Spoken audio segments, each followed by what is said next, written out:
Comedian whose audition was a triumph. The audience gave him a standing ovation. And Amanda gave him her golden buzzer. It's Daliso Chaponda. I'm Daliso Chaponda. I'm 37. I'm a Malawian stand-up comedian, and I live in Manchester. So I started doing stand-up comedy in Canada. I was studying computer programming, so I've come a quite sharp left turn. I left Canada. I tried it in South Africa. I wasn't very good, and then I moved to Manchester. I travel all the time. I mean, I've spent a lot of years doing the circuit, doing little pubs, doing slightly bigger theaters. I would like to tour giant rooms, screaming, fans, and just always have an audience for my jokes. Sometimes I think I don't appreciate myself. When I got the Golden Buzzer, it was the last thing I expected. I was so happy. You're bloody hilarious. And I really want you to win the entire series. Thank you so much. Ever since Amanda pressed the Golden Buzzer, I've had those 22-year-old dreams come back into my head and think, you can make it. You'll be the next big thing. You can make it. I've never won a competition. I think it's time that I win something. I really do. It's my turn. I'm ready. I'm ready to score the knockout punch.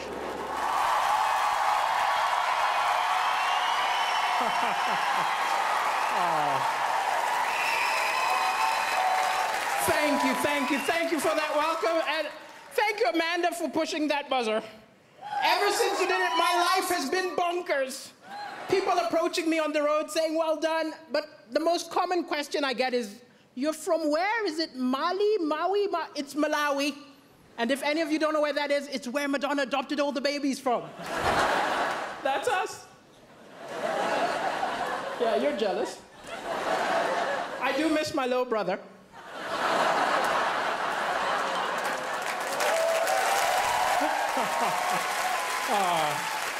And Angelina took my sister, so. And I've been in the UK a while. I was tricked into moving here. I was tricked because I was watching television and I saw an angry guy came on television and he said, oh, these immigrants take all the good jobs, all the good women. I was like, wow, that's what I'm looking for.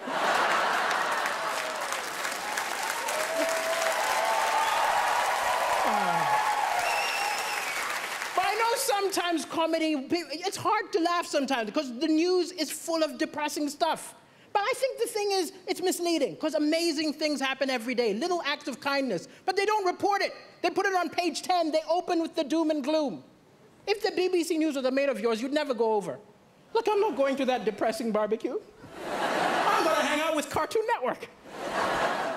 But it's an amazing time to be alive. People say stuff like, I miss the good old days. The good old days were terrible. We've got amazing stuff. We've got Wi-Fi. Yeah. We've got rights. Women can vote. Yeah. I'm black. 200 years ago, this would have been an auction.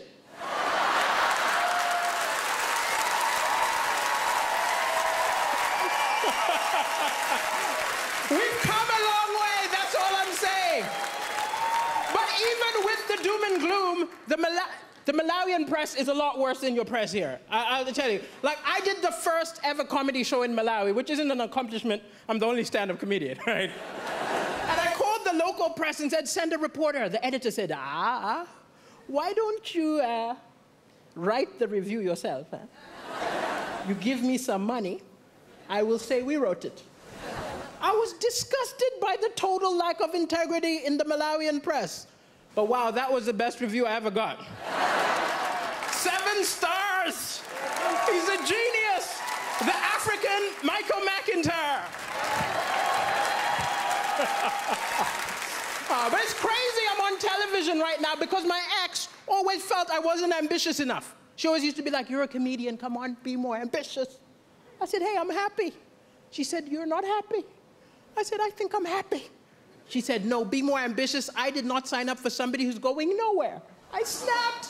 I told her, look, you knew I wasn't ambitious the day we met. Of all the women in the bar, I approached you.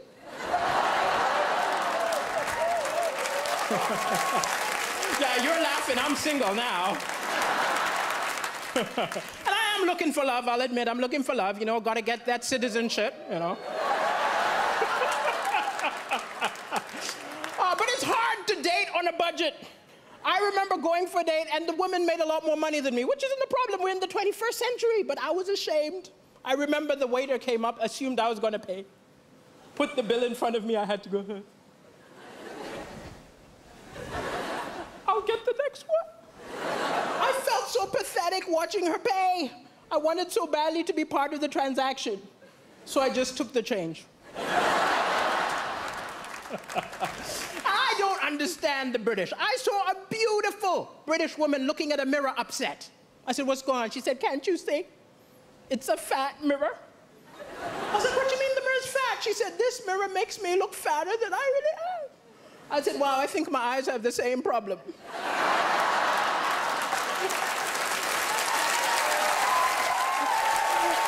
I was not mocking her. Don't be angry with me. It was a cultural misunderstanding. I'm from Africa. It's different. When we see someone overweight, we don't think go on a diet. We're more like, where did you get the food? I think we gotta follow her home. Thank you, ladies and gentlemen. It's been a pleasure. Thank you.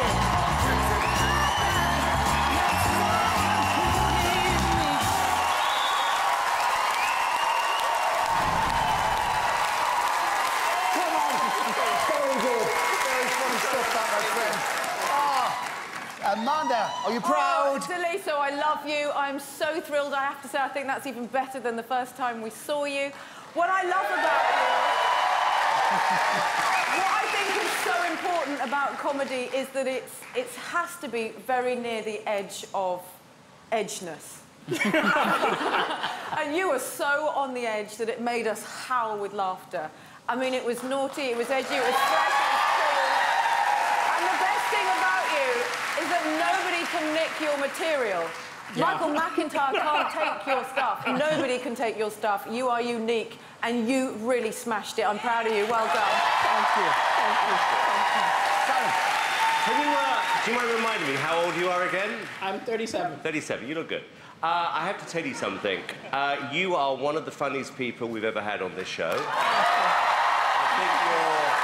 I love the fact you are so fantastically non-PC. Yes! I really do. And I think that's part of the reason why everybody likes you so much. I said this earlier on in the week, I'm going to say this about you, is that I do believe that this show can be an amazing showcase for somebody like you. And I would be amazed... Actually, no, I don't want to say this because I jinxed it before, but what I'm thinking is this, that you are the sort of person who, off the back of this, your phone should be ringing in 3 days' time, offering you your own show. You should be on TV more often. I mean, the one thing I've noticed about comedians are they are quite selfish, and the same people seem to be on a lot. I think there's a real gap in the market for you, and it's your personality, your sense of fun, which I believe is going to put you in the final tomorrow, and you deserve it. I second that. I pray people pick up the phone and put you in the final. When you were on the first time round, Jack Whitehall called me and said he used to do gigs with you back in the day, and I said, why isn't he the biggest comedy star in the country? He said, he's never been given the right break. Well, tonight is the right break. You're going to be a superstar. Uncomfortable topics funny, and you made us ugly laugh. Like, no woman wants to do that. We were howling. You're brilliant. Well done, Daliso. Thank you, judges. Thank you. Well, doesn't get any better than that, does it? That's not wonderful relief. Fabulous, fabulous. If you want to see Daliso, stay in the hub for the Royal Variety and come back here for the final. Call 0902 044 24 04 from a landline, from your mobile, call 644 24 04 or vote by the app. But not yet, voting doesn't start until the last act has been phoned. One more time, let's hear it for Daliso Chaponda!